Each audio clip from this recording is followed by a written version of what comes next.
I think one of the most painful things that we do is make decisions that our most aligned selves wouldn't make because we want so badly to be chosen by someone. We let this deep desire that we have to be chosen to give away all of our power and let the other person make decisions about our lives. Like if we're going to commit to somebody or not, or how fast we're going to text somebody back, or if they are going to give us an apology. We let them decide if they see our value, and if they do, then we will be with them. And what I've realized is that the anxiety isn't coming so much from the uncertainty that they've created in your life, but from you unknowingly allowing them to be the decision maker for your entire life.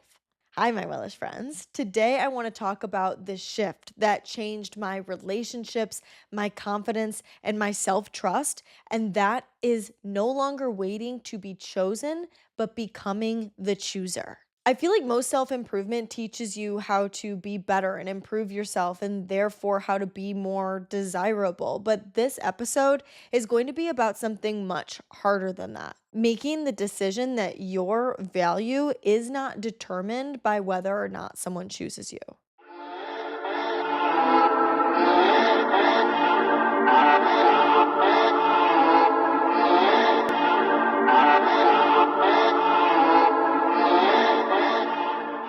If anything in this episode resonates with you, please make sure to rate and review the show. It really does help get episodes out to more like minded listeners like you and I who need to live a little bit more wellishly. And if you're a person that loves self improvement but does not love the perfectionism that automatically comes with a lot of it, you're going to want to subscribe. I want to start by talking about the subtle ways that we hand over our power. Most people don't realize they're doing it. You fully believe that you, in your own heart, of your own mind, are making these sound choices because they're things that you want to do, and they are.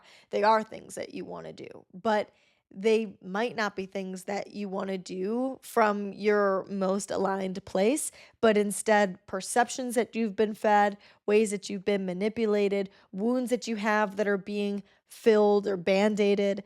And we want to uncover that a little bit. The first thing is lowering standards that you already have. And maybe you feel bad about not lowering those standards because you think that it makes you a bad person, or it's not fair to not lower those standards, like as though you're being too rigid or having too high of expectations. But you are allowed to set whatever standard you want. And while you are allowed to change your mind and shift those decisions as life throws life at you still have to keep those standards in mind and not sacrifice them. And when you find yourself sacrificing them too much in order to be able to stay with a person, that's a really good indicator that you're handing them over your power. A good example of this is if you say that you want to be with someone that comes from a nice family and you end up with someone that either is from chaos or you just don't feel comfortable around them, and it's not like a thing that like it's going to get better over time. Like there's truly like no connection there or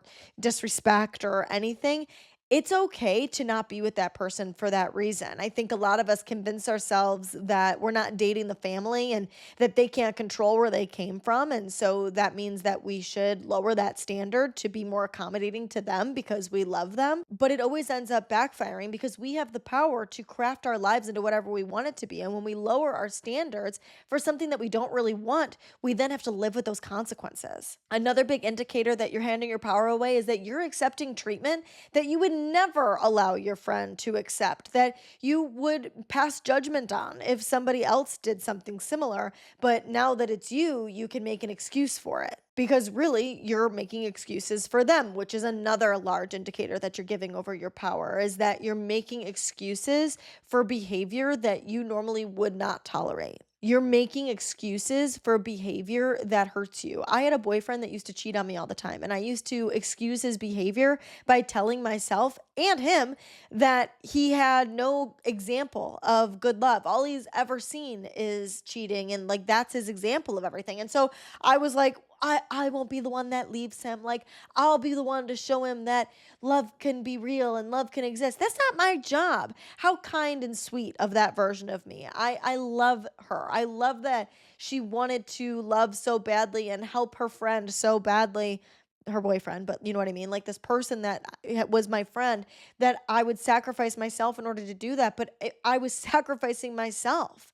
I was completely self abandoning because I was choosing to be more loyal to him than I was to me. You shrink your needs and you stay quiet to avoid conflict, and you tell yourself that you're just picking your battles, but really you're just accommodating them. You're making yourself smaller so that you can fit into their world. Your top priority is keeping the connection instead of even honoring yourself. And so you start building your entire life off of decisions that they make. And the reason that we don't notice that we're doing this is because self abandonment doesn't look as dramatic as we make it out to be in our head. A lot of the time, it looks pretty neutral. It looks like a good explanation for the way that you're moving. We think that we're being understanding or being patient or supportive or giving grace. We do our best to be as flexible as possible in order to fit this person into our lives and be accommodating and accepting and what we think is loving. But at the end of the day, the more bending and flexing that we're doing in order to keep them in our lives is trying to make them choose us. If we are as flexible as possible, they will choose us. If we're accepting and loving by being understanding, supportive, all of the things as possible, how could we be denied? How could we be rejected? How could we be abandoned when we're giving all of ourselves to them? But at what point does being understanding and flexible turn into self abandonment? I think there's a number of reasons why we do this. I think one of the main ones has to do with the fact that we crave human connection. We're biologically wired for it. So we have this fear of rejection and loss and being alone. And we have this deep, deep, deep desire for belonging. And while all those things are completely valid and again, completely normal, like literally biologically, caveman brain normal, your wires are getting crossed. Like the reason we have that biological need for human connection is to survive, to preserve ourselves. But what ends up happening, the trap that happens, is that we start preserving the relationship over preserving ourselves. And we get caught in this thought loop that we are protecting the relationship, that we're putting our all and putting work into the relationship. But what we're really putting all of our energy and effort into is not losing the relationship. And there's a difference there. It's not that you're putting work into a relationship because you care about somebody and you care about the relationship as much as it is that you care about losing it, because what does that mean if you lose it? That means that they no longer are choosing you. And what does that mean about your worth? If you lose the relationship and are alone, what does that mean about your worth? If you're rejected, what does that mean about your worth? If you have that loss of a relationship, what does that mean about your worth? You have tied your worth to being chosen. And so the moment that that relationship disappears, so does your sense of self worth. So we put all of our energy into not losing it. But making someone else the center of your world and being the one that has the power to choose you and that would determine your worth obviously comes at a cost. It creates anxiety when your emotional state depends on another person's choices. You start living your life based on things that they would do or their values or how they navigate life compared to what you and your aligned self would actually genuinely choose. And that causes it to become confusing because you stop listening to yourself. You stop following your intuition. You don't really know north from south. You don't know what to trust because it's not you of sound mind making those decisions. It's not you from a clear headspace and aligned best self place making choices for your own life. It's like you're trapped in this whirlwind of confusion because other people are making choices for you. And that ends up inevitably leading to you feeling resentful because when you've spent your entire life letting other people make your decisions for you, you feel unseen, but it's a situation that you've created. And then you feel resentful towards them. But you've created an environment, you've taught them to not see you. And that's your role in this situation. Yes, it's wrong probably how they're treating you. I guarantee you, if you're in a relationship like this, you're probably not the one at fault here. But you have to recognize your role in this situation, because when you are continuing to let yourself be chosen, you are allowing treatment that you don't deserve. And then having consequences happen to you because of that. Like one of them being you not trusting yourself anymore. Because every time you override your intuition, especially, but also your needs and your standards, the relationship that you have with yourself and the trust you have with yourself, it gets weaker. You learn that you will allow you to be in situations that are hurtful to you. And so we have this idea in our head that the worst thing in the world would be to lose the relationship. And so we're doing this whole dance in order to make sure that we don't allow that to happen. But the greatest loss is not the relationship. The greatest loss is the relationship with ourselves. You can get over a relationship. It is incredibly hard. I am not trying to discount that in the slightest. Trust me, your girl knows. But the bigger loss out of any breakup that I've ever had, and I've had really horrible breakups, is not the loss of them. It's how I've lost myself. It's how I don't even know up from down about what I like, about what's important to me, about how I put all of my standards and needs and intuitions on the back burner in order to survive the relationship and be chosen by this person because it made me feel good enough.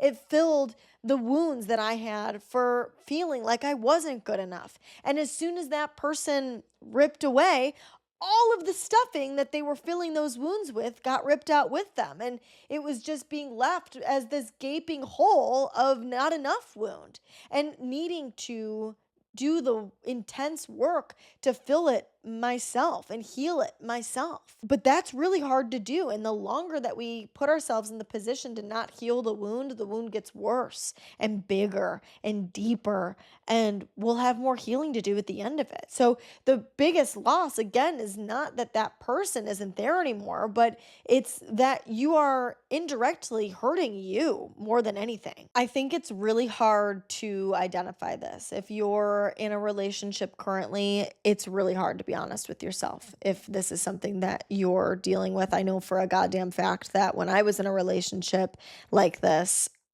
I would never have admitted it. I would have watched this video and have found every excuse to not get real with myself and be honest with what the truth was. So, I do want to give you some food for thought to open up your mind to a little bit of reflection if this is something that you could be dealing with. I think a really obvious one is, am I acting different than I normally would? And again, right off the bat, you're going to be like, no, no, I'm making these choices. This is what I want. Like, I am acting in alignment with what I have been given and who I am today. And that's the situation. So, digging a little bit deeper than that, if that's your automatic response, is to identify your values. It is more likely than not that you haven't sat down with a list of values and identified which ones are the most important to you. My therapist had me list out the 15 top most important values to me. So you're going to have quite a few. It is hard because you think you have a lot of values, but what are the 15 most important to you? And then figure out if you're tolerating things that conflict those values. That's going to highlight things for you real quick. Are you making excuses more than you're making decisions? Again, something I would have said. I'm taking the information that I have and I'm deciding to be with them anyways. That was something I literally said to myself, that I remember saying, okay, this is the situation and it's my choice to decide to continue to be with that person. And I continued to make that choice. And I thought that I was making that decision consciously because I loved them. But the truth is more so that I was making excuses for their situation. I told myself that this is the situation and I'm choosing to be in it, but also simultaneously was making excuses for behavior, making excuses for situation, making excuses for why things were the way they were. And those two things can't exist together. And to be completely honest, in my totally biased opinion, if you have to ask yourself that question, if you have to say, this is what's happening, do I accept this because this is how it's going to be? Am I choosing to accept this? I have to know that I'm choosing to accept this. It's probably not a situation that you want to be in. That's going back to the first point and saying, am I acting differently than I normally would? That's you acting differently than you normally would. If you have to sit there and ask yourself, is this a situation that I even want to be a part of? And that I have to know that I'm consciously making the decision to put myself here. A big piece of this is that you have your focus completely centered around keeping them instead of understanding what's right for you. You may feel avoidance when it comes to knowing what's right for you, or maybe you feel anxious when you have to think about understanding what's right for you. And so you've made your priority keeping them, maneuvering your choices and your life around what you would need to do in order to stay in this relationship. Are you waiting for them or a situation or a circumstance to change in order for you to move forward? Are you waiting to stop being disrespected by their family member? Are you waiting for them to stand up for you? Are you waiting for them to stop cheating on you? Are you waiting for them to stop telling you who you can hang out with and when you can hang out with them? Are you waiting for them to stop being out drinking or doing drugs all hours of the night? Are you waiting for them to be the one to text you back or be obsessed with you or tell you that they mean a lot to you? And until any of those things happen, then you'll be happy.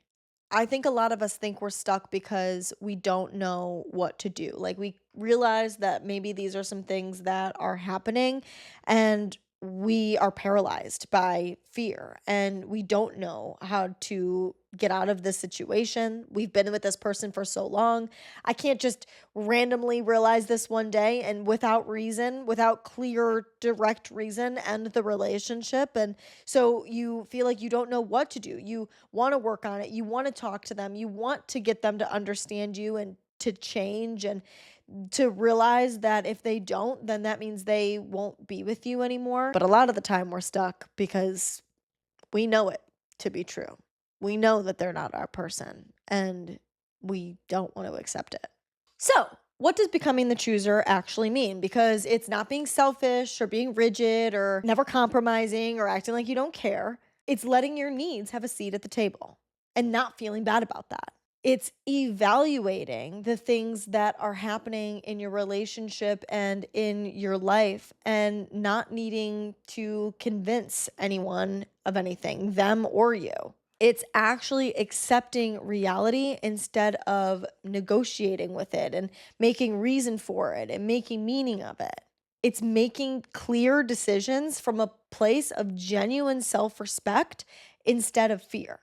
And when that happens, it's going to feel really clear headed and really, it is what it is instead of frantic and anxious or avoiding.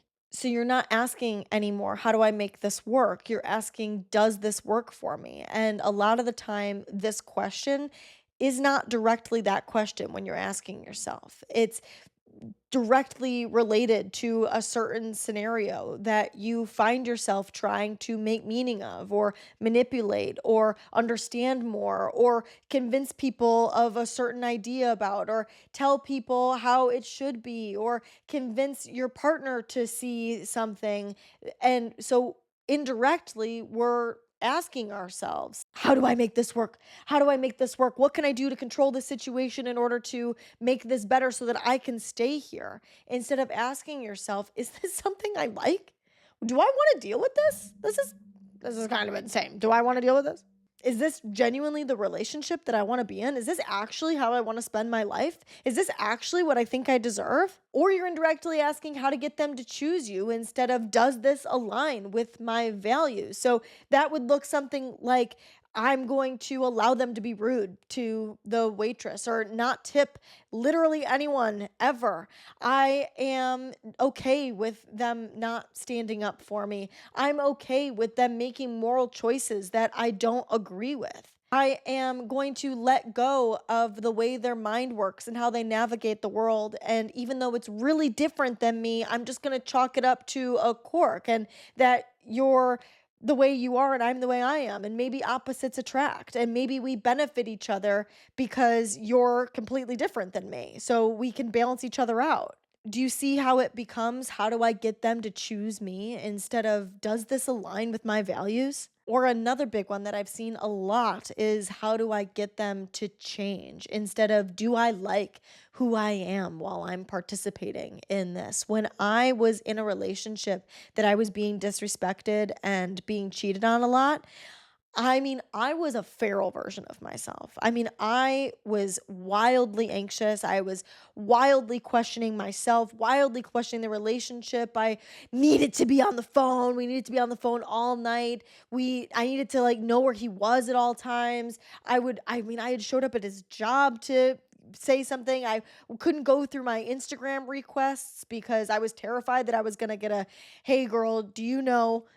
message. I was constantly fighting with him. I was constantly trying to prove my point. I was constantly trying to be understood. I was constantly trying to prove that him and I were meant to be together. I did not like who I was when I was participating in the narrative of trying to get him to change, to be somebody that I wanted him to be. The biggest thing I've learned is that standards are just self trust in action. They're not about being controlling of situations or other people or, this like, I feel like there's this media presence when it comes to standards that like, you're supposed to have these certain ones, and if you don't follow them then you're weak or you allow yourself to be taken advantage of and you're not this like bad bitch persona. But it's not that complicated. Standards aren't this big scary thing. They are literally just self-trust in action. They're evidence that you trust yourself enough to honor what actually matters to you. This is when you're staying, when you know you should leave, when you caught them on the dating app, but they had some excuse for it. And so you want to stay in the relationship, and so you stay. You ignore reoccurring behavior. They said that they were going to stand up for you this time, and the same situation is happening again, and they still aren't standing up for you.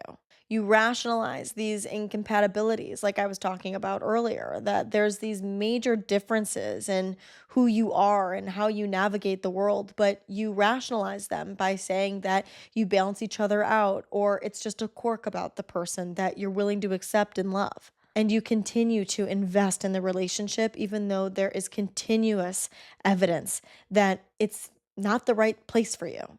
Every single time that you abandon a standard, you're teaching yourself that your needs are optional. And every time you honor a standard, you are choosing yourself. I don't want you to leave here and be stressed about a situation and spend the rest of your day thinking about if you're in the right situation or not. So, I want to take this time while you're here right now and we're together to think about it so that you can leave it here, take the information that you will, and then move on with the rest of your life and have more of an empowered mentality around it compared to a ruminating, spiraling mentality. So, right now, think of a situation that's causing you to feel stressed.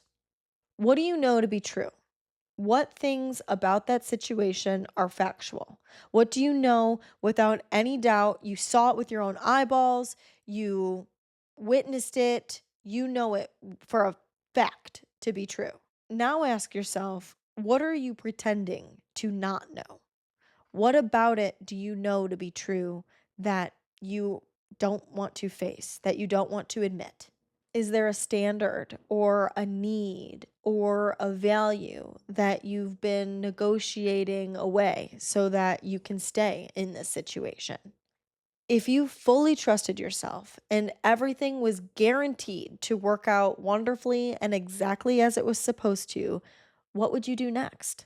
Get really honest with yourself about you continuing to make your goal being chosen and shift it to stop abandoning yourself in pursuit of being chosen. Because confidence isn't knowing that everyone will choose you. True, genuine confidence is knowing that you will choose yourself no matter what anyone else decides.